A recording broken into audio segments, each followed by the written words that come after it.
संवर्ता मंडलान्ते क्रमपदनिहितानन्दशक्तिः सुभीमा सृष्टिन्याये चतुष्कं तकुलकुलगतं पञ्चकं चान्यषट्कं चत्वारः पञ्चकोन्यः पुनरपि चतुरः षोडशाज्ञाभिषेकम् दिव्याष्टौ मूर्तिमध्ये हसखफरकला बिन्दुपुष्पाखमुद्रा बालं कौमारवृद्धं परमशिवकला वक्रदेवी क्रमाणाम् श्रीनाथं चन्द्रपूर्यां नवनवकलितं युग्मभेदं तुषारम् त्रीणि सिद्धावतारं प्रथमकलियुगे कोङ्कणे चाधिकारम् तेषां वै पुत्रशिष्या नवपुरुषक्रमे तेषु मध्याद्विरष्टौ सन्तानं गोत्रपिण्डं क्रमपदसकलं षोडशान्तं क्रमान्तं शेषा वै मण्डलानि परिभ्रमविमलं पूज्यसद्भाववृन्दम् आदावष्टादशान्तं कुलक्रमसकलं मण्डलोत्थानपूर्वं संस्कारं त्रिक्रमेण पशुमलक्षयकृत् पिण्डशुद्धिः शिवाग्नौ मध्ये विश्रामभूमि प्रसरमनुभवं प्रत्ययं स्वाधिकारं संसृष्टं येन तस्मै नमत गुरुवरं भैरवं श्रीकुलेशम्.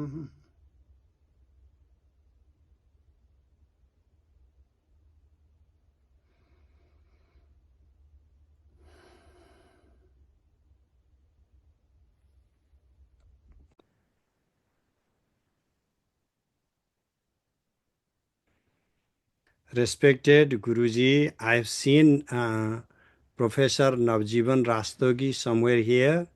Yeah. I bow to you. Your presence itself is a completion of our discourse. So everybody, Guruji is here. Have your darshan and feel enlightened. So he is an emblem of the living lineage of Bharatiya Parampara, of wisdom, of knowledge, of experience. There are many things we can talk.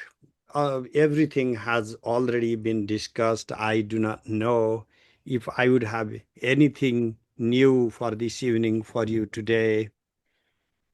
I would be just synthesizing some of the things that we have already discussed in many other conversations. It's mostly a commemoration of a giant, a person who you can say at the heart of civilization itself. Why Abhinavagupta? Oftentimes, when you go to these commemorations, of course, we learn a lot about that person, his contribution, his role. And we go back and we start our everyday normal life. It's like a birthday party. Everybody has a birthday and everybody is great. But I believe that, I sincerely believe that I really cannot exaggerate the contribution of Abhinavagupta. Why? He is a philosopher, an epistemologist par excellence, and a yogi, an aesthete who, on the one hand, is writing not one, but two sub-commentaries on Ishwar Pratyavijna, the philosophy of recognition. On the other hand, writing a commentary on Bharata's Natya Shastra, dramatology. Why I find this very important is show me another founder of a main spiritual system in India who dares to write on drama or on poetry. His Dhanyaloka Lochana, the commentary on Dhanyaloka, is the best philosophy on aesthetics ever written. It takes time for any of us to absorb these works. These are deep but far reaching. And I am saying that after faithfully trying to understand Western philosophy and Western literature for more than 2.5 decades. And today, particularly difficult is how segmented the academic disciplines are. Someone writing in the philosophy of language will not be writing on perception. One writing on perception would not be writing on metaphysics, and so on. Abhinavagupta, you can read a fine sentence from any of his works and take that philosophy to fit in your paradigm and try to get some new insights in your paradigm if you are writing in literature, in religion, in epistemology, in metaphysics, in whatever the branch of knowledge. I was just discussing with a friend of mine. He asked me one question point blank. Do you think transmission is possible just through writing? Because, we have so many lineages, we have so many gurus, so many traditions, and millions of books. Even the even the core books like the Bible, the Quran, the Vedas, and all these were distilled experiences of some people at one point of time. Why I believe that this style of writing, I'm not even talking about the content, I'm only talking about the particular writing style. The writing style in which Abhinavagupta infuses poetry in logic. The style that captures the heart at the same time it captures your mind is where he takes us to the domain of experience. I read poetry, great poets, so much of emotion boiling out, uncontrollable sometimes. And they elicit those feelings if we read them faithfully. They move us, they move our heart.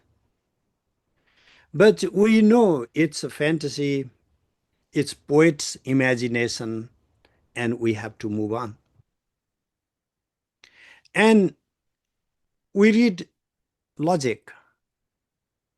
You can read Wittgenstein, for example. You can read Udayana Acharya, Gangesha Upadhyaya. Meticulous use of language, mathematical precision. And these are the facts, logically presented. But I am not involved in that. Me meaning my emotional being is not infused within those words. I'm outside. The particular language Abhinavagupta chose to write as a style is a poetry in logic. And I find that even in Ishwar Prativijna commentaries, if you read some paragraphs closely, he could have written it just like Gangesha would write. No, but he chose a different style.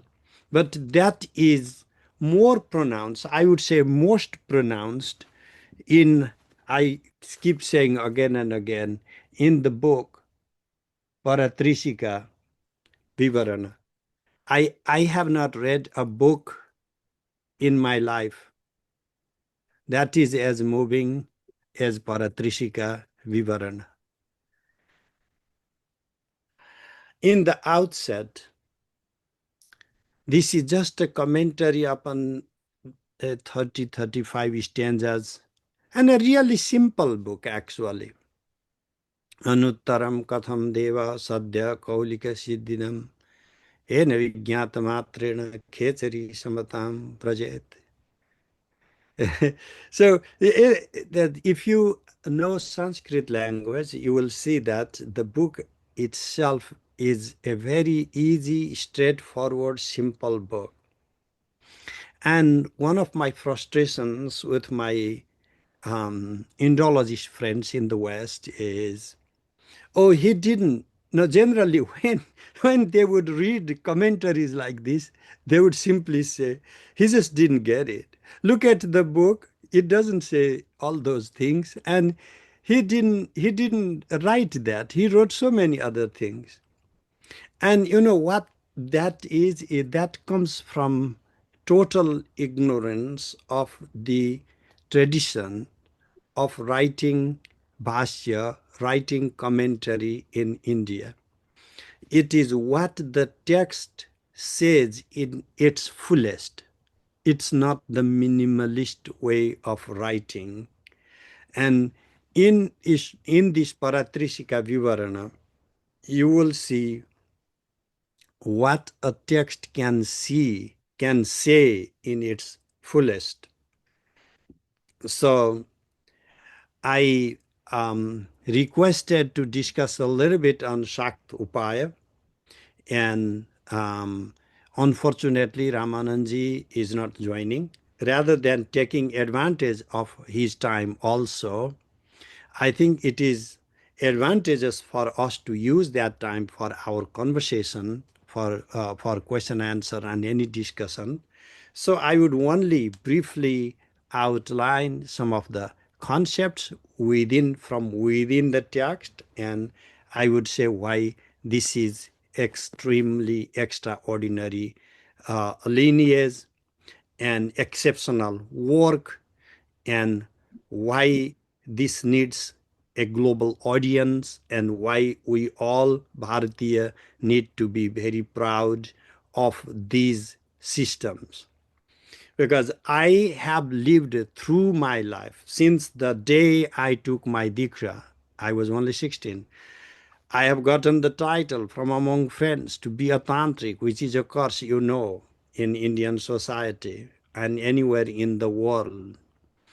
We have been so comfortable to abuse the most profound philosophy that our civilization could ever produce. From the Paratrishika Vivarana, to give you just a short summary, the first thing is, of course, Para, because it is the book Paratrishika. What is this Para? Para is the goddess. You can visualize her. There is the mantra for Para. The book outlines how to visualize. The mandala is given. You can perform the ritual for which you need initiation. I do not want to just focus on the meditative and mantra part. I think that philosophy is a subject of secular discourse, and practices are reserved for practitioners, but we can demonstrate some links, some connections. This para for Abhinavagupta is Hridayam, is Sambit. What is Sambit? Consciousness. What is consciousness in Abhinavagupta's paradigm? This consciousness is all-inclusive. It is singular, but it does not reject the presence of plurality within. This is always intrinsically, inherently uh, ingrained with the triadic potentials of volition or Icha Shakti, cognition or knowledge, Jnana Shakti, and dynamism or action, Kriya Shakti. In the Samvit as such, there is no differentiation among these, even though they within themselves define their territory, meaning their roles, their aspects, as they are by function. But what it is like in their most intrinsic nature is as consciousness, it is always dynamic, and that is what Kriya Shakti refers to. As consciousness, it is always aware of itself. If there are no externals to be aware of, it is aware of its own luminosity, and that is what constitutes its Jnana Shakti. Without having volition to be aware of itself or to have dynamism, it would not be possible. Within volition lies dynamism. To will is to act. To act also is to will. To know is to will and to act. Even though these three potentials are separate, they are also in, infused within each other's. They cannot negate each other's being. Within the being of action lies the being of will and cognition. This absolute non-dual state of pure being, Sanmatra, is also Chinmatra, pure awareness, but this pure being and pure awareness has spontaneity that we call swatantrya. This swatantrya or intrinsic inherent freedom is what allows sambit or chitti to self-negate, and this self-negation is not to be the other of itself, but this self-negation comes from the recognition of plurality. Even though it resides in its most pristine form as singular, pure consciousness, always volitional, always dynamic, and always self-aware, it projects itself in the field of plurality, and within this being of consciousness comes the possibility of speech in the form of the words that we are using right now, and that constitutes the possibility of externality that makes it possible for the external world to arise on the one hand, while on the other hand, this very sambit, the self spontaneity, manifests in the form of life, which is called prana, and this prana is what materializes in the form of our body. My body, in essence, is nothing but prana.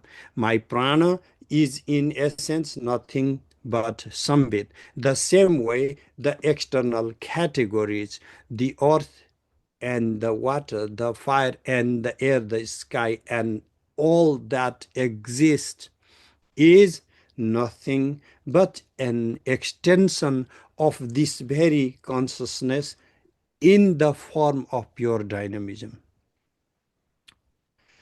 Abhinavagupta, at least in Paratrishika, repeatedly says this Sambit is inherently endowed with Kriya.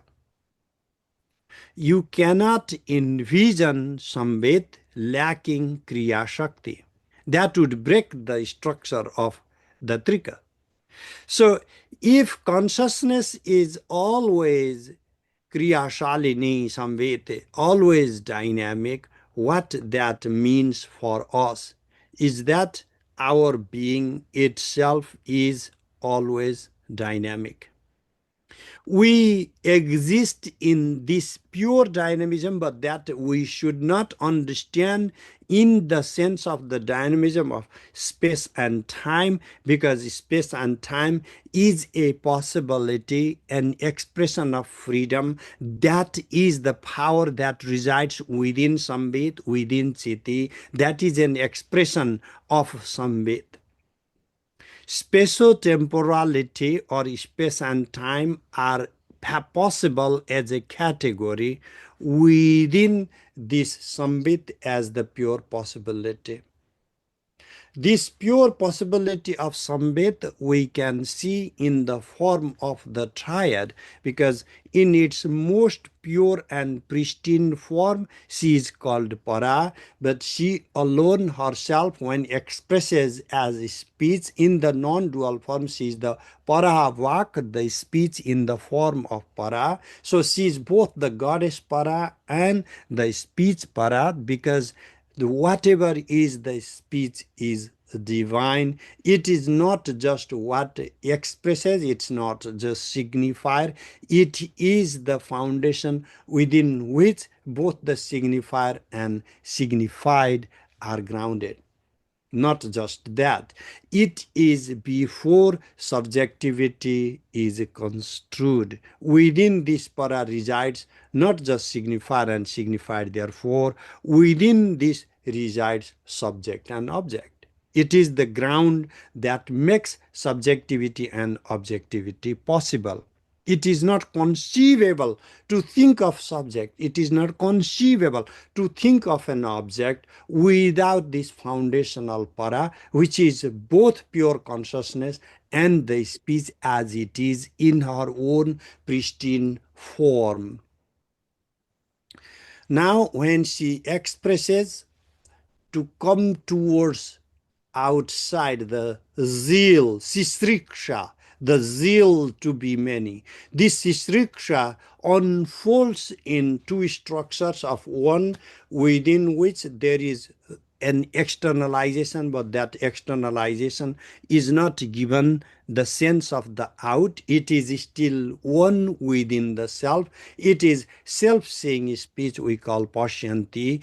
And when that very speech can be objectified, when the thoughts are construed, when you as the subject are able to differentiate yourself from your thoughts, then those thoughts are in the Madhyama level, separated from you. These both reside in this intermediary ground, and these both are governed by the state that Abhinavagupta identifies as para.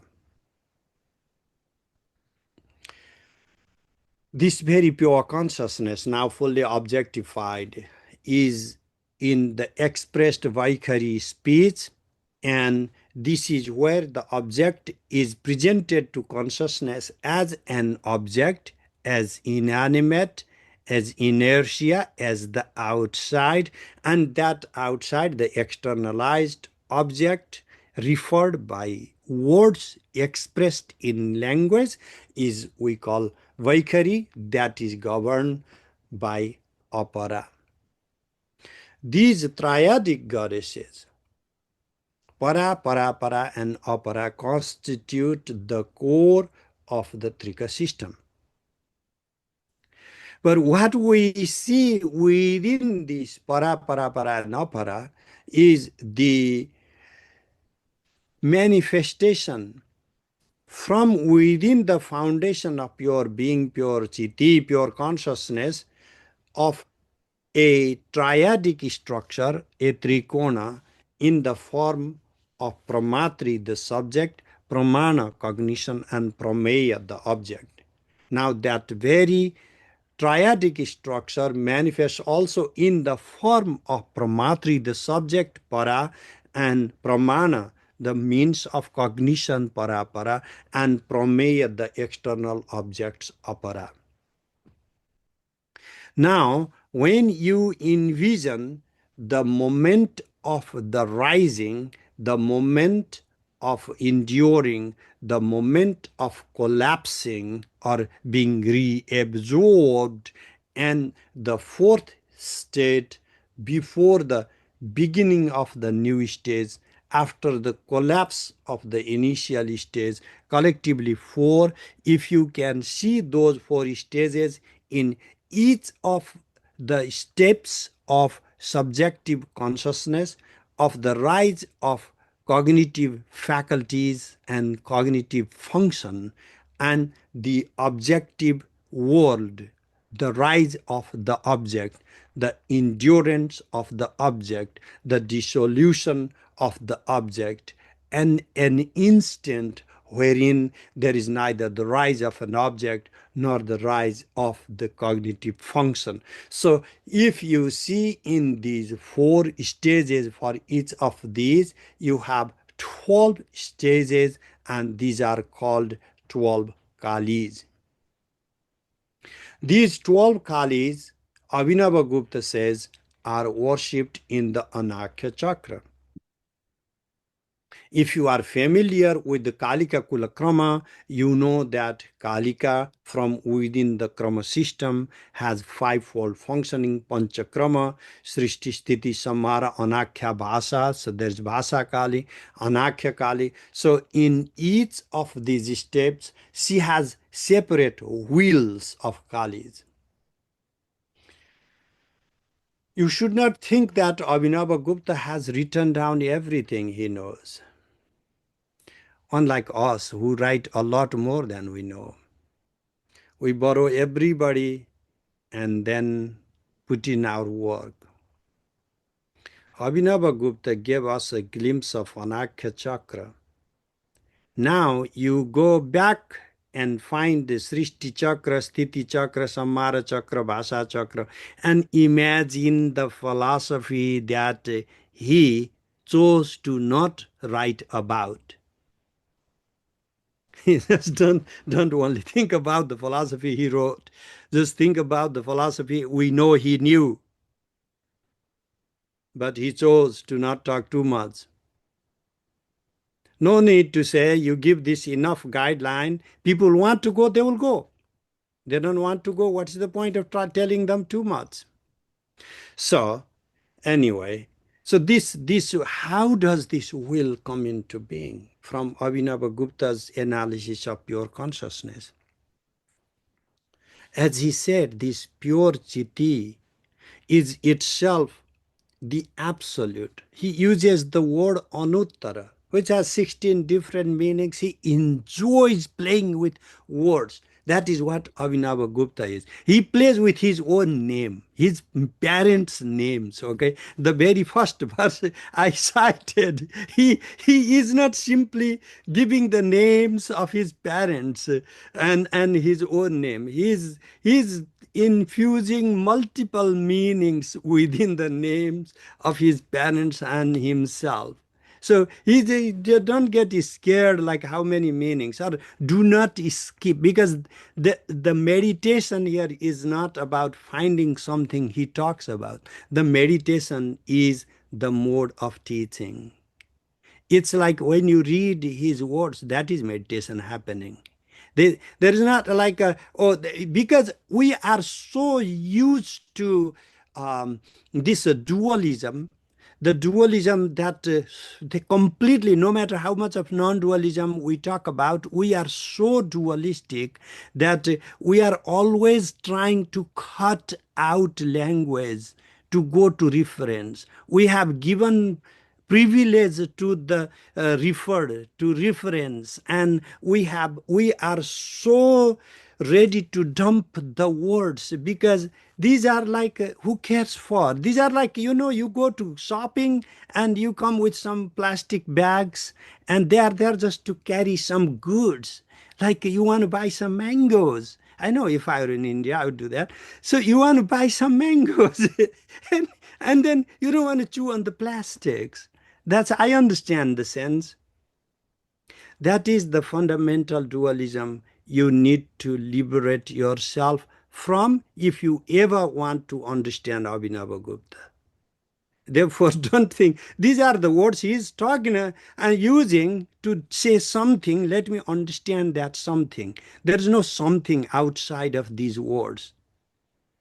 Meaning, there is no absolute separation in the sense of a clear-cut distinction between language and reference.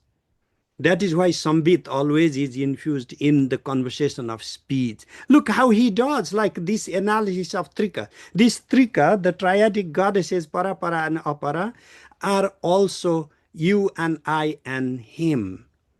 Whoever you want to talk about, that. Because there is the third person completely objectified in the realm of opera. There is the second person. I am saying, you, Guruji, and then I am recognizing your subjectivity.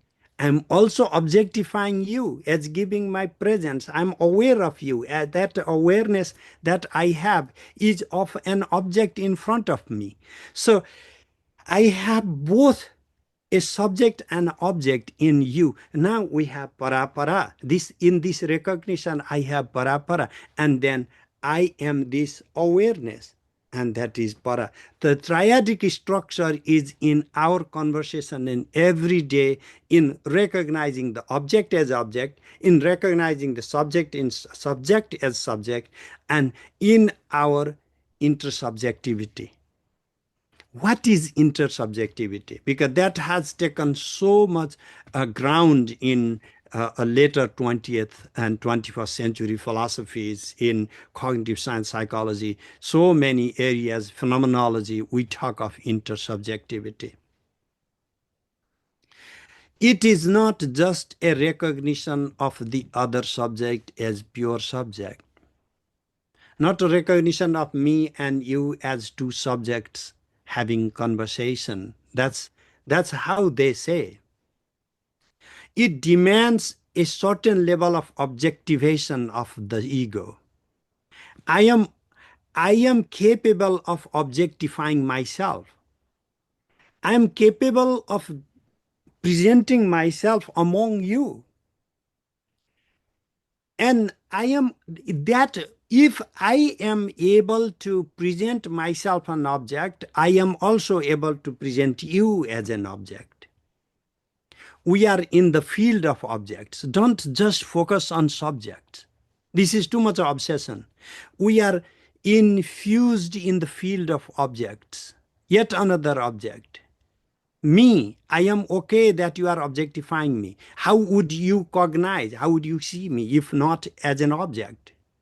And when I recognize that, I would also need to recognize me as a subject, and that me as a subject allows me to grasp you as a subject, because when that objectivity I impose within myself allows me to see the subject within the being that I call myself, that same subjectivity I can see within you first grasps in the sense of an object. It's an absolute interpenetration of two domains of externality and internality, of subject and object. Para para is the highest mode. If you know the mantra, that the highest mantra is the para para. It's the longest also. And it incorporates all the 8 matrikas within the system. That's why para para has everything within, subjectivity and objectivity within. Now, when this para, the absolute singularity, has the urgency to recognize herself.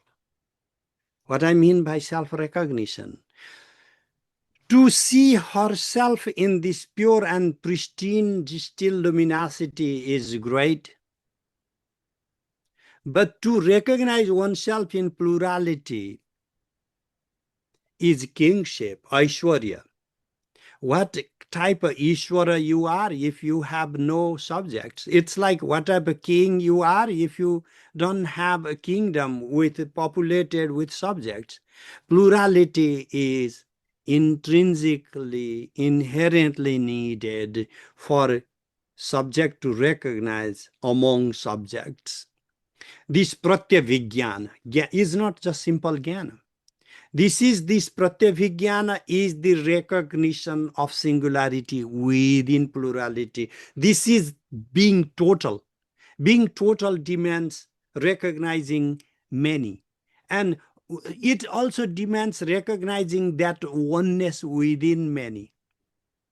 And that oneness within many is a sign of plurality, is the sign of multiplication. Ananda, what is Ananda? Joy, bliss. Okay, all right. Tu nadi samriddho, this is samriddhi. What is samriddhi? Samriddhi is, what is prosperity? What is fullness? It's to become many. Actually, what's this? Kamakalavilasa. This is Natanananda's commentary. He has this of Ananda. He gives a very good definition for Ananda there, if you check there. So this is what Ananda, to become many. And this is coming out. And that is when this Icha is already there, not manifest. But then you have this Icha, volition, as if separated from Anuttara, the absolute. Because that Icha is already within Vimarsana. Because there is no Prakasha, luminosity, without Vimarsana, and there is no Vimarsana without luminosity or Prakashana. And within Vimarsana, Vimarsha as an act is both.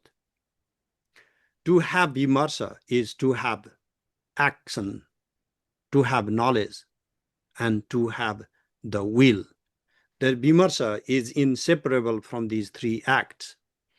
But when you have both the subject and the will, when you have ananda, some type of joy of being, and the will, and you express, you know, you actualize, you become conscious, jnana shakti. When you are combining the both jnana and ichha, when your ichha, volition, is yoked with jnana, then you act. Because there's just like a very stupid actions, though. People don't know and they want to do it, and then they just do something weird. So, but that's a different story. I'm talking about where there is the will to do, and there is this knowledge to do. And when the knowledge and will are combined, and that becomes Kriya Shakti. So you have it's the Icha, and then, Unmesha, and then the expression of Kriya. The original triadic structure, that is what we are talking about here. This original triadic structure is the structure expressed within our mind, body, and speech. Mind give up that as like the cognition. I'm talking about the cognitive processes. Now coming down to the body. Within our embodied modes of being, what we have, the pranic source. In externalization, we have this visarga. So the Abhinavagupta describes the virya, vikshova, visarga, ananda dhama, and you better prepare to understand some Kaula words. What is, I will not give too much, So, but what it is in essence is our embodied modes of being are inseparably the very presence of the Absolute. We are constantly experiencing that same absolute source of Bhairaviyata, that fullness, even in our limited modes of being. In our everyday search for joy, what we do, we stir our sensory faculties. In the most external form, we play with the sports like tennis. That's where our karana indriya, the external faculties, are able to play, be active, actualize what they can do to fulfill their potentials.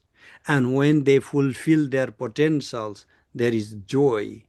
And then you have the indriyas, sensory faculties. We like to see beautiful things, hear beautiful music, smell, perfume, touch, soft and centralizing entities. And this exotic source of bliss that our body can capture is whatever the flow of prana allows us to feel within this body. You can find even in Upanishadic discourse that whatever the ananda the individuals, humans can experience, then there are higher and higher and higher entities. They can experience deeper and deeper states of joy. So I myself am not so obsessed with finding a bigger translation like bliss and throw out joy. I'm completely happy to use joyance, one French scholar used. It has a lot to do with sexuality. And I'm totally happy to use it with happiness and joy and bliss if that exists. So what I mean is any form of Ananda is still Ananda. Every single mode of joy has that same Bhairaviyata, the fullness manifesting outward. Now, he talks of Bhairava, therefore he is not Shakta, you might come up. That's like Bhairava is the subject experiencing fullness. And that subject, me, if I'm referring to myself, I may be calling this in the Bhairaviyata. The category here is to refer to uh, aham, that I amness. That aham is what encapsulates the totality, everything, both subject, object, and cognitive processes, and every triadic structure by extension. This aham, the experience of totality, is what is referred to by the word aham, and that is what the Bhairaviyata is, to be in that state of experiencing fullness. Our everyday mode of consciousness is finite. Because it is finite, it cannot make us full, because it is already so limited that no matter how much we squeeze the juice out of it, it cannot fulfill us. So what he says is that it's experiencing of the totality. And that is you becoming God. That is you becoming Bhairava. And this you yourself becoming Bhairava is what lies in the heart of the triadic philosophy of Trika system. So this is the Visarga and Bindu. I would just explain a little bit more of that. Bindu, the drop we have in the form of the seminal drop. We have Bindu as the subject. Vidikriyayam Swatantra. What is Bindu is on the autonomous body in the act of cognition. And Bindu is not just a central drop when you draw a mandala. Why the philosophy of mandala is so essential for understanding Tantra is now you can see the Bindu, the drop at the center of mandala is Bindu, the semen, the Bindu, the subject. And that is the heart, the hridayam, of which the entirety comes into being. And from this very bindu, when you have both oriented towards internalization and has the zeal towards externalization, recognizes inwardness, at the same time has the zeal to externalize in its most extreme form of materiality. So then you have Visarga, two drops. Within that, you have the Srishtyunmukhata Samharan, orientation towards dissolution, going towards singularity, reaching to all the Anuttara, and externalization, reaching all the way to Ksha, the Dhara, the Prithvi Tattva, the earth. And so this is within Visarga. That is Visarga, emission. What is the Visarga of Bindu? This is the Virya Vikshova, the agitation of Virya, the vigor. That is, what is vigor? This is the prana expressing itself in the form of joy. So the whole, what is the whole creation? It is the Bindu Vikshobh, the agitation of the seminal drops of, that is what the singularity Shiva is. This is where I am talking of the surplus. The world is the surplus of joy. So this is, I'm coming back to what we had as a last conversation. So this is where we are getting now by giving a simple line of the Trika system. I will come to wrap up the core conversations. What Abhinavagupta is teaching here is the Shakti, is Chiti, pure consciousness. He's consciously, or Samit, he's consciously playing with the words in Sanskrit. In Sanskrit, you have words with genders, like in Spanish or French languages. Even Hindi retains a little bit. Um, so what is Chiti? Why Chiti Shakti power is because it is dynamic. There is no Chiti in absence of dynamism. Let us rethink what this implies in the big picture, because Advaita Vedanta also teaches us about the same consciousness, Chaitanya, as the absolute, and Trika philosophy also teaches the same thing, the absolute nature of consciousness. But what it is saying is in here, Kriya Shakti is intrinsic to Sambit. Kriya Shakti is intrinsic to Chiti, and that I think is one of the essential departures in the Trika system and crucial point. And why this matters for us is in today's world. Number one, our everyday life may not always match with our spiritual expectations, but it should not be completely opposite. And I think that if you adopt Trika system as your spiritual life, you might have a better chance to align your everyday life with spirituality than to say in the total rejection of the world, total rejection of joy in your life, total rejection of successfulness, going towards fullness. So if I am a teacher, what is wrong for me to want that I want my students to think that I'm the best teacher? I don't have to be, but is this intrinsically wrong to have that desire?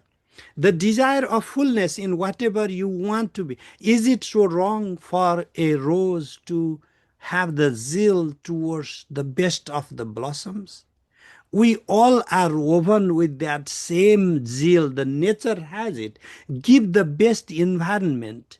Every plant will come in its best form. Every fruit will give the tastiest of it possible. Why? Because this is what the nature is all about.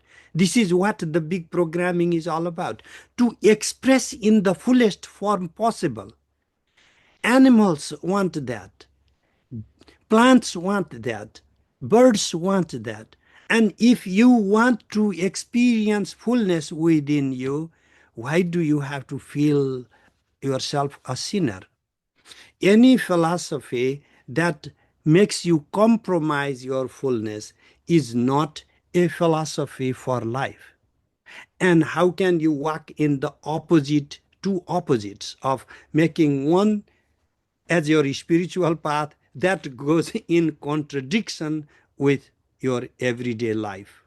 I believe that Tantra gives us this opportunity to be in this non-dual singular state, absolute monism, and to recognize the presence of the divine in not in our most pristine mode of meditation, not when I'm sitting and chanting mantras, but even when I'm having my dinner, even when I'm having sex, even when I'm singing, so that I don't even know like some of these songs, but I just like to sing for myself. And I enjoy. What is wrong with having fun? What Abhinavagupta is saying is the Taratamya. It's about the grading. It's not full. You want more.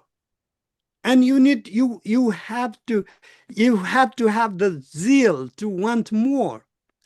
And then you will get towards fullness. You will see more. I think that the way to go towards the height, to the summit, is to go to some certain height, climb gradually upward. The same thing applies to recognizing the self, to start from recognizing the self within your being, within the company of your active engagement in the world, and in your intersubjective domain, in the yusmat pratyaya, in when you say you are there, and recognize that yusmat pratyaya, the divine, in whatever the interactions you can have. What happens in teaching? The words enter within your heart. It elicits awareness. You will be too scared if I use the vocabulary Abhinavagupta uses for understanding what is happening. Where is the words coming from? From the mouth of the teacher. So just because this has the same dynamism that the partners have in lovemaking, you have no reason to run away, because if you run away from that act of lovemaking, this is the same act happening in teaching. There is also joy happening. There is the medium, the speech occurring, and there are two subjects expressing and understanding. That is why prasnottara rupa. What is Sambit for Abhinavagupta? He starts from there. This is of the character of Prashna and Uttara, of question and answer. Anuttaram Katham Deva, this is not just asking. So Devi Prashna Rupa, the goddess herself manifests not as asking subject, but as the questioning. And within that lies this revelation, manifestation. Within the question, the answer is infused. There is an interpenetration between question and answer. And that realization is the ecstatic mode of being, that uh, our expression in the world through speech is the same as any other expression, and everything can lead us to realization if we try to take this very mechanism to go inward. But if we think that we can drop all these mechanisms and then there is some kind of supernatural way, like a grace, some magic happening from outside, I do not know about that. Abhinavagupta, I love him because, like me, he may have enjoyed life more, but he's not in denial. He's accepting our role in the world. He says it is okay to listen to music. Because why would he write a commentary on Natya Shastra, on dance and dramatology, if that would not be okay? So I believe that we need a philosophy in which we can bridge these two things in the world, that people can have both rather than one or the other. I would like to stop here, but I hope I have not overstepped my time, and I'm open to any questions. And thank you so much. Great. Thank you very much. I think there was so much more in your explaining the fundamental of Kashmir Shaivism, which believes in not, not shunning away from where we live, and and really take advantage rather of our existence in combining the two. And I think Kashmir Shaivism, as you explained, is like living Kashmir Shaivism, not reading. It's just not reading Kashmir Shaivism. You have to experience it and live through it to enjoy it. So we have, thank you so much, Professor Saab, and we have Sri Navarjeevan Rastogi ji here. I don't know whether he would like to speak a few words. I had requested him, but he was not feeling well. But then, considering all his involvement all through his life in Abhinavagupta, I think he was certainly tempted to join in. And uh, you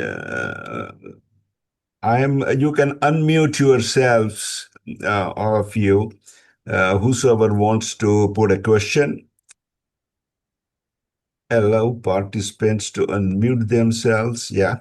So whosoever wants to put a question can unmute himself and put a question to the professor. Rastogi ji seems to have probably no, he is there. Rastogi ji, would you like to add a few words here, and we'll be blessed with your presence actually today. Please unmute yourself. Please unmute yourself.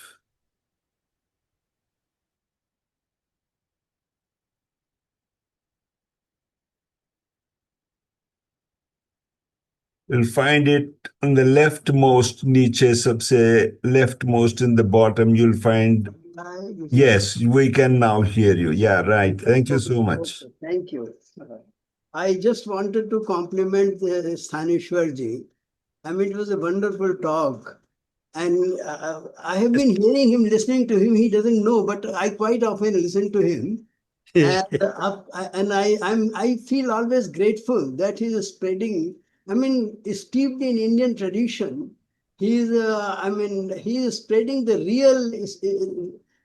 real purport and real essence of Kashmir Shaivism. So thank you, Professor Timalsina. Yeah. Thank you, Guruji. You just referred, you see, you just the usage, you see, Abhinavagupta, you see, always infuses poetry in logic.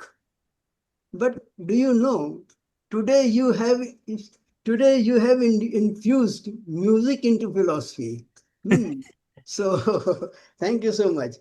I don't have to add anything. The only thing is, Abhinavagupta makes a slight difference between one thing, because you were just. Am I audible? Yes, yes, you're audible. Okay. അച്ഛാ ഇന്നായിരുന്നു So, ഇന്നായിരുന്നു Abhinay, ഞാൻ പറഞ്ഞ ഇന്നായിരുന്നു pardon? maybe can you mute Yeah. everybody? Abhayji, Other, please unmute yourself. no, can you let I Rastogi? think I have muted them. Yeah, please. Okay, good. And please ask Rastogi ji to unmute again. Yeah.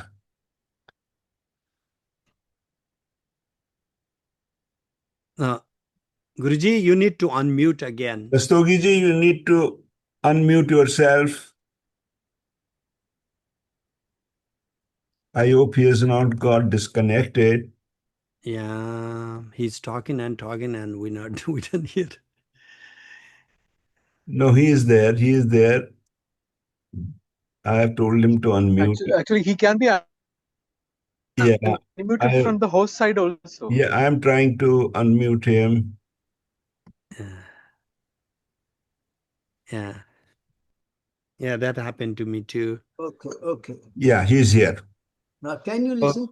Okay. Yeah, now we can. Yeah, now we hear you, Guruji. Okay. So, you see, you just refer to the Scrum system has always enchanted me. And in fact, it was my first love when I started studying about Kashmir Shaivism. So I started reading Kashmir Shaivism with Kram Stotra of Abhinavagupta. So, this Praman, Pramen, all that. But Abhinavagupta makes a very subtle distinction between this. You see, when we talk about Pramata, he talks about Pramat. You see, he makes a very subtle difference between Pramatri, when he's talking about the Pramatra Vishranti, then Pramatra Vishranti and Pramatrita Vishranti.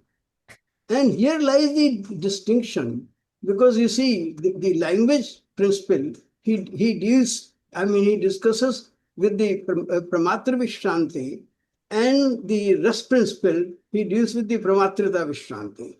So that is a very. Would you like to throw some light on this? And then there is just one, I think, you discussed, so wonderful, because you explored the Kram system and Shaktopai in Paratrishka Vivaram. So there is one line, you have been Adhik Chamatkara Vesh Ev, Hi Veer Viksho Bhatma Saharata Uchyate. So would you like to speak something on this? That's all. Thank you so much. It was music listening to you. Thank you, Guruji. This is a bad test. After passing, Acharya, this is the worst exam I'm having now. I'm having a hard time, Guruji. Why did you make me answer those questions? Anyway, you see the difference. This Guruji is asking for the audience. It's not for him. You need to understand that. What Guruji asked is very essential between being a pramata, being a subject, and having pramatrita, having the sense of being a subject. It is one thing to be a subject. It's one thing to actualize, to affirm one's own subjectivity. Ishwara is a paripurna pramata. There is no total cessation of subjectivity in Trika system. It is a gradual progression, gradual awakening, of course. But even in this Bhairaviyata, even in this fullness of you experiencing that Ishwara as a subject has as much of will and cognition, a lot more actually. And so it's not the raft of what we call subjectivity. But when we have this I am the subject, that is itself in contrast to you, Guruji, are also the subject. That is, when I'm using the word you, I'm recognizing the subjectivity of the other equal to my own subjectivity. We find ourselves among multiple subjects. But then we say, ye log, ye badmas log. So these guys, we are not considering their subjectivity on the equal footing, that even when used as the subject, they are the objects. And so this having the sense of I am the subject is different than to be the subject. And Ishwara, meaning the Paripurna Parameshwara, not the Ishwara as a category of the Panchapretas. So this absolute Bhairava is not removed, is not outside of being a subject, but is not like the same as me and you enjoying, affirming our finite, no matter how finite it is, our subjectivity. You know, if you train your pets, they are also very proud being. They can show you their pride. You can irritate them, not by physically hurting, but just like a sorry, Guruji, I got the example. I can't stop now. We were in a picnic and somebody had abandoned an old dog. Sometimes they do here. And then the dog was apparently very hungry. So we immediately thought, let's give him some food. And we offered some food. And the dog looks at us and wouldn't have it. And we tried many ways, wouldn't have it. Fortunately, we had a friend who also has a dog, pet dog, not at that time, but very much aware of the dog psychology. And she said, come on, you have to give him in a plate. And we offered the same food in a plate, and the dog had like a 3 plates of so so this is this is I just can't forget that example because it's like, what do you think I am like? I'm just like gonna eat from the floor. So the dog was trained very well not to eat from the floor, of course. So, so, so this is us. I'm talking about. This is us, our ego, our subjectivity, and we can train that type of ego to any degree. But that is not the type of ego in this total fullness of Shiva. Having Pramatrita itself is not a problem, but this is how we actualize it. I believe, I hope Guruji is referring to that. Guruji. Thank you so much. Yes, thank you so much. and there was the question on the joy. Oh gosh, Abhinavagupta. First of all, some of you may have had Kundalini experiences because let's start from that point. It's and some of you may have different types, but some of you may have felt it orgasmic.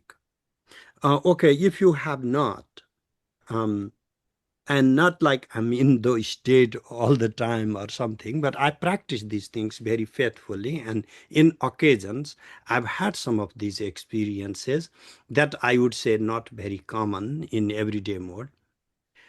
And that experience does match a lot with an extreme state, ecstatic mode as a result of arousal. I'm trying to understand what is happening here. Abhinavagupta describes the flow of prana in Kandadha Trikona, the triangular area under the Kanda. that he also uses the word Ananda Dham, the center, the site of joy. And for many of you who have recognized Abhinava as a brahmacharian, I mean, he may have understood that by flowing inward. So that's okay. I don't know what he did, you know. He does talk very graphically, though. So this is Virya Vikshov is like when in every cellular being, what I felt, Guruji, is the potential for some sense of joy. Why I brought that Kundalini experience is because we need a vocabulary that can go beyond our vocabulary of everyday orgasm. It's overused and it's it's not it does not have what it is supposed to be. It is an anandakanda. It's an emission in one center of the body. What if there are multiple centers within the body that were to emit the same joy multiplied 10 times? If we could have orgasm in our eyebrows just the same way we have it in our genitals, what would that experience be like? So because for Abhinavagupta, these are just the place of prana, how the prana is located, situated, and expresses itself. And prana is all embracing. It circumscribes our entirety. Every cell has the prana. Living within every cell resides the same prana, and prana is the manifestation of Sambit. Sambit has ananda enclosed. You cannot have Sambit and not have ananda rupata. And so every cellular structure retains the capacity to express and experience joy. What would that be like? Maybe Lord Krishna would be capable of handling that level of experience. For us, the mortals, if we get towards fainting stage by having some normal joyous modes, if that is multiplied to all the cellular possibilities, that would, of course, be an extreme form of ecstasy. I'm sure he's using that for the lack of another better example. But Abhinavagupta is not alone, because even in Advaita Vedanta, if we read Panchadashi faithfully, there is the Vishaya Ananda. Actually, the entire discourse on Ananda, this Panchadashi text has 5 sections on Ananda, and then the first of that before Brahmananda, it is Vishayananda. It is the joy of enjoying objects. And Kama, of course, is one of the central objects of our joy. So I am able to just say that much, Guruji. Now, please enlighten us. Thank you so much. Thank you so much. Thank you so much. There are quite a few sessions happening on Mahamaheshwara Acharya Abhinavagupta today, and there are some other sessions now going to be taking place. Anybody else has any questions for the professor? Can unmute himself and ask him a question. I would love to. Pranam, Guruji. I had a question about how you started out. You were talking about how Acharya Abhinavagupta moves between and integrates all these different domains of knowledge. And we're talking about what's unique about Kashmir Shaivism. And one of it seems to be that, Advaita might say that these domains are ultimately rejected, or Madhyamaka might reduce all these domains to very discrete moments. But the Shaiva view is about sarvam sarvatmakam, that everything consists in everything else. And our Shastras, our Agamas link, like in Grama, our perception is linked to cosmology. In Pratyabhigya, recognition is linked with aesthetic chamatkar. and grammar, like the first, second, third person. In Tantra Loka and the Anava Upaya, the breathing is linked with cosmology.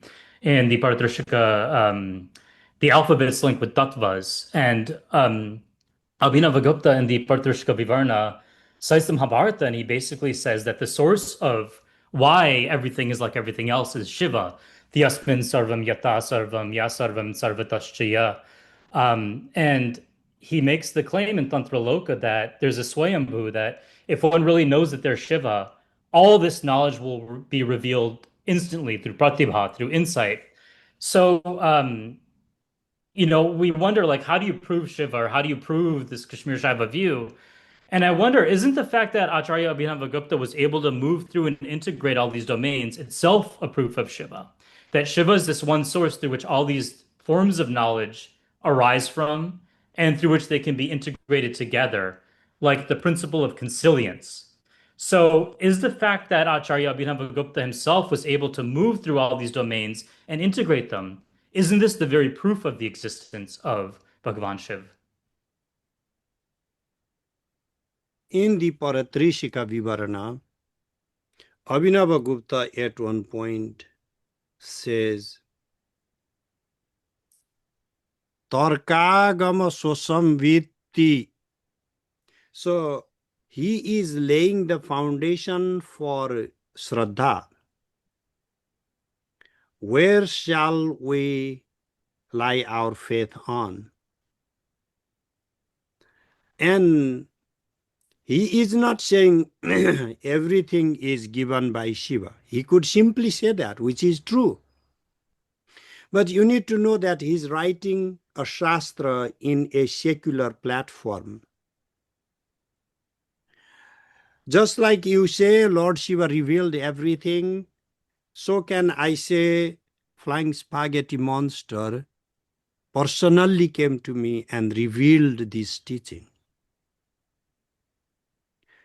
You can say, no, but Flying Spaghetti Monster is not God, but Shiva is God. But I would say the same thing. No, my monster is the God. So that is why he's starting from Tarka. You have to rationally analyze it. Is it sensical or nonsensical?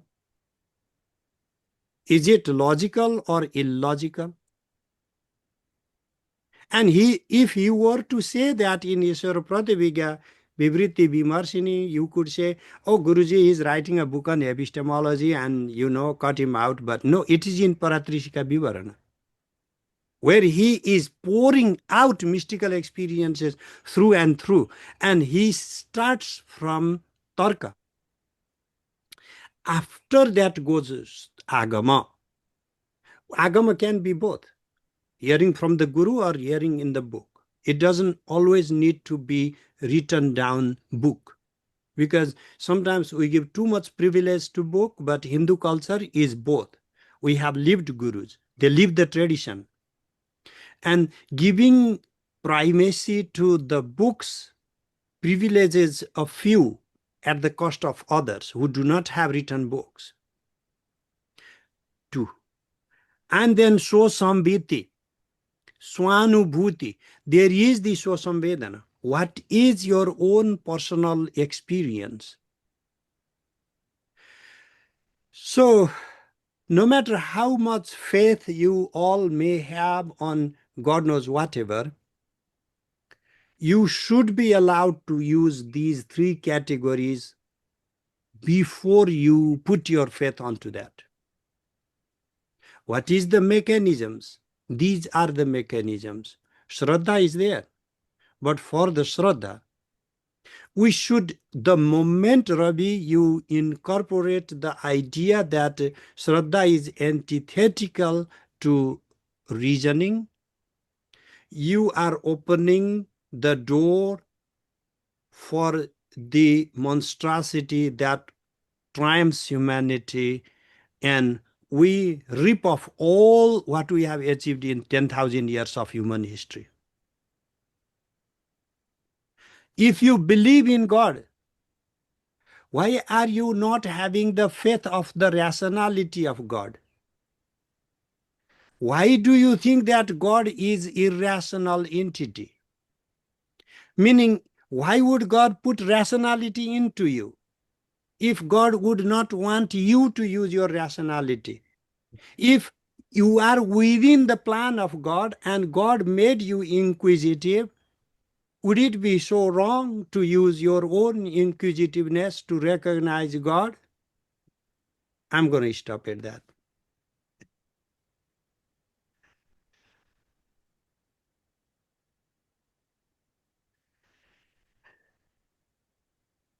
We'll take one more question as we are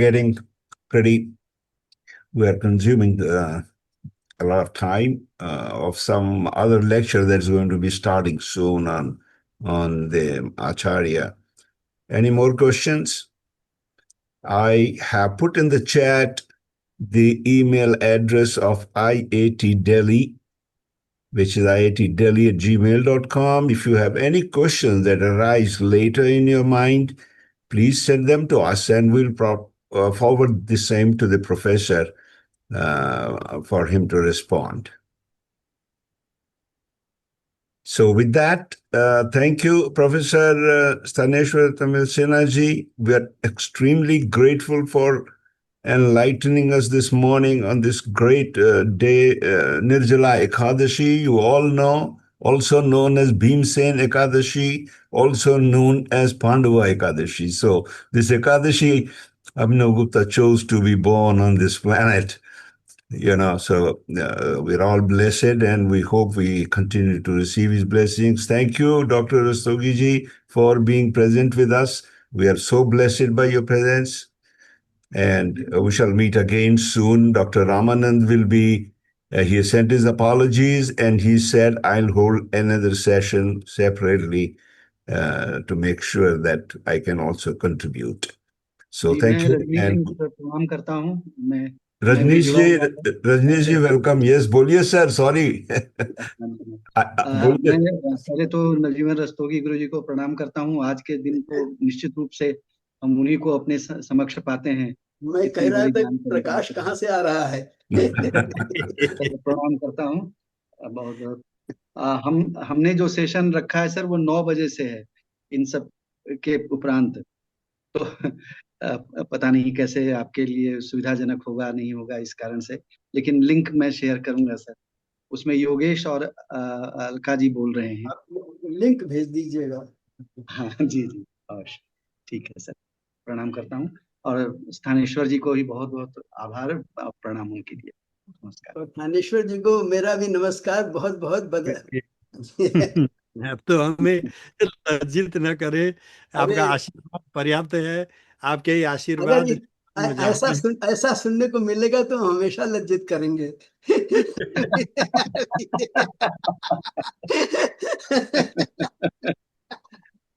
धन्यवाद, आप सबका धन्यवाद। आपकी शाम शुभ रहे। Thank you गुरु जी। नमस्कार। नमस्कार।